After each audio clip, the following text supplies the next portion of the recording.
Selamat siang, bertemu lagi dengan saya Hombing Bonsai. Kotorannya, tapi kalau di bonsai sendiri, dia sering kita lihat seperti berlumut.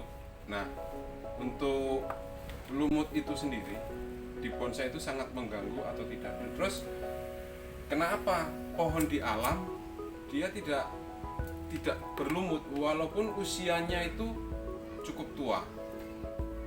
Ya, kalau di bonsai sendiri, ini lumut itu yang di batang-batang jika tidak disikat itu memang mengganggu kesehatan.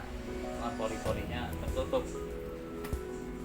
Di situ kadangkala ada kambium-kambium atau bagian-bagian yang memang lumut itu juga butuh makanan, diserap lumut, keropos, ada yang mati sebagian, menyebabkan kematian.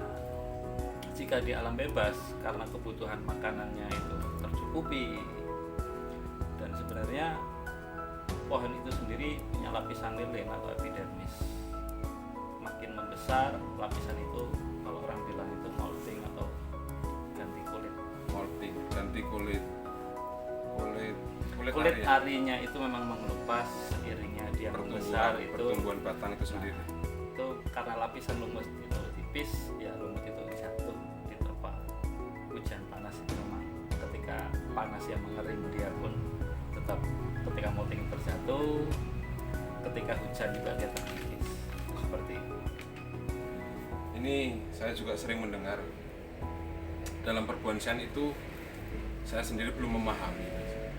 Mungkin sahabat Hombing Bonsai juga banyak yang belum memahami. Kadang-kadang disebutkan ada beberapa gaya dalam berbonsai. Yang saya dengar ada 5 gaya kalau nggak salah. Nah, maksudnya 5 gaya ini seperti apa? Itu sebenarnya itu setiap pribadi seorang pembuat karya atau mungkin lazim disebut trainer itu memiliki ekspresi masing-masing. Jadi mereka mempunyai aliran masing-masing yang lebih dominan. Jadi tidak bisa dipaksakan seseorang yang suka tahu untuk senang tempe, mereka yang beraliran rock untuk senang ke dangdut, itu juga Walaupun sama-sama dari Dwe dan sama-sama menyanyikan lagu itu ya. Itu memang rasa suka yang dimiliki lebih dominan. Itu yang pertama, aliran. Nah, aliran itu sendiri ada 3, yaitu surrealis, ekspresionis, dan surrealis. Realis yang pertama itu memang memiliki 5 gaya, dari tegak lurus, tegak tidak lurus, gaya miring, sampai gaya menggantung. Tegak lurus atau orang sering bilang itu sebutannya formal, Tegak lurus, cokan. cokan. Ya, tegak tidak lurus atau berliku seperti huruf S atau hanya melengkung, itu disebut informal atau moyuki. Ada yang Moyuki. ya miring, selanting, ada yang terjun, waterfall. Ya, sebutan-sebutan tiap-tiap negara memang berbeda. Ada yang sebutannya kengai itu untuk miring, kengai itu sendiri untuk terjun. Itu ada di gaya-gaya realis. Yang kedua, ekspresionis, itu lebih kepada tajuk dan teknik. Itu kalau menurut pribadi saya itu mengedepankan ke bentuk itu sendiri. Itu tekniknya biasanya twisted itu memelintir. Itu biasanya yang agak pohon bandel itu diasem, itu serut, mereka dibuat itu santiki, atau memang dibuatnya dari kecil, itu seperti itu bisa.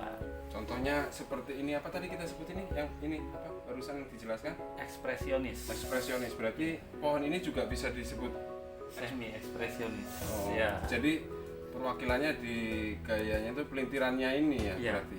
itu tidak lazimnya seperti mayoritas yang alam buat gitu. Biasanya seperti tertiup angin di tebing-tebing, tersambar petir, ya seperti itu memang tajuknya. Tajuk-tajuknya. Yang ketiga itu surrealis. Surrealis itu sendiri impian.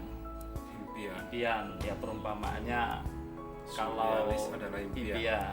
itu perumpamaannya kalau dalam lukisan itu orang menggambar kuda, kepalanya manusia. Kalau di dalam bonsai itu ada orang sering bilang pancing, atau sebutan umumnya orang itu panorama. Itu bisa di atas batu atau on the rock ya, atau di dalam batu dia dibuat getong, dibuat di dalam batu, in the rock ya, macam-macam. Memang sesuai daya hayal impiannya seperti itu. Atau bonggol besar dibuat tajuk kecil-kecil ya, itu surrealis. Jadi semua itu sah-sah saja dan boleh-boleh saja. Yang penting dalam hati kita sebagai pemilik merasakan kepuasan, merasakan keindahan hasil dari karya kita sendiri, dari karya penciptanya, maksudnya si pembuatnya. Ya, secara garis besar seperti itu. Di sini tadi saya mendengarkan ada istilah di dalam berbonsai sendiri itu ukuran besar, tinggi itu kan terkadang mewakili sebutannya. Nah, untuk itu ada berapa sebutan untuk sesuai dengan ketinggian atau ukuran dari bonsai itu sendiri?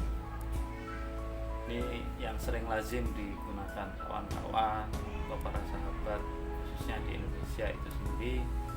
Itu kelas-kelasnya terbagi itu, kalau dulu hanya dimulai dari small atau kecil. Itu kalau yang sekarang ada yang lebih kecil lagi, mungkin sito ya. Sito itu dengan ukuran bonsai 8 cm itu small. Lalu lanjut ke mame itu 15 cm, itu sesuai yang disepakati biasanya. Itu diukur dari permukaan pot, dari permukaan atas ya, permukaan pot sampai mahkota, ininya seperti itu. Jadi dari situ sendiri itu dari permukaan pot hingga mahkota itu 8 cm. Kemudian mame itu lebih dari 8 cm, dia sampai 15 cm. Small atau kecil itu lebih dari 15 cm hingga 30 cm. Kemudian medium itu sendiri lebih dari 30 itu sampai ke 60 cm. Lalu L atau large atau besar itu dari 60, lebih dari 60 cm hingga 1 meter. Ya, terakhir itu extra large atau XL itu lebih dari 1 meter sampai 1,5 meter. Itu seperti itu. Itu juga kelas-kelasnya. Kalau dulu memang ada kelas dimulai dari regional, lalu lanjut ke madya, utama sampai kelas bintang, sampai nanti ada perang bintang atau eksebisi. Dan seiring waktu karena penghobi bonsai makin banyak, maka sekarang ada kelas namanya kelas prospek. Tentu saja menilai kacamata dari kelas prospek itu tidak bisa sama dengan kelas yang selanjutnya atau regional, bintang bahkan utama, seperti itu. Itu kelas-kelasnya seperti itu. Untuk kelas prospek sendiri berarti dia belum masuk, contohnya prospek bintang, prospek regional, tidak ya? Tidak. Berarti prospek itu kelasnya tersendiri. Belum mewakili ke jenjang regional atau bintang, belum mewakili itu. Oh, berarti dia berdiri di kelas itu sendiri. Nah, untuk prospekan ini sendiri, kelas prospek sendiri, itu ditentukan dengan ukuran ketinggian bonsai itu sendiri sama. atau tidak? Jadi prospek small, prospeknya medium, sama. Jadi kelas prospek itu tetap mewakili tingginya bonsai itu ya. Jenis bonsainya, contohnya ketinggiannya tetap, namun tetap di kelas prospek. Nah, setelah kelas prospek nanti ke jenjang berikutnya setelah dia mendapatkan kategori baik, untuk kelas yang meningkat lagi dia masuk ke regional. Setelah regional, jenjang dari regional itu sendiri baru dimulai penilaian cakupan total penilaian. Dari regional nanti dia lanjut pohon itu mendapat prestasi baik sekali, best 10 atau best in class, bahkan best in show, itu naiknya ke madya, berikutnya naik ke utama, berikutnya naik ke bintang, seperti itu.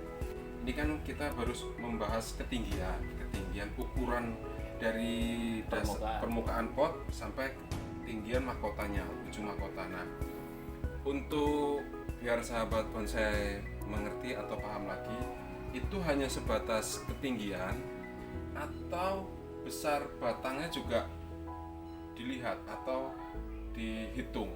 Besar batang tidak dihitung, hanya ketinggian pohon saja. Ketinggian pohon Iya. saja.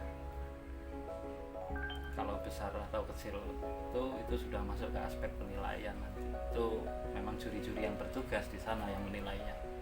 Atau proporsi antara besar batang dengan tingginya pohon itu sesuai atau tidak di keserasian itu biarlah memang juri yang bertugas.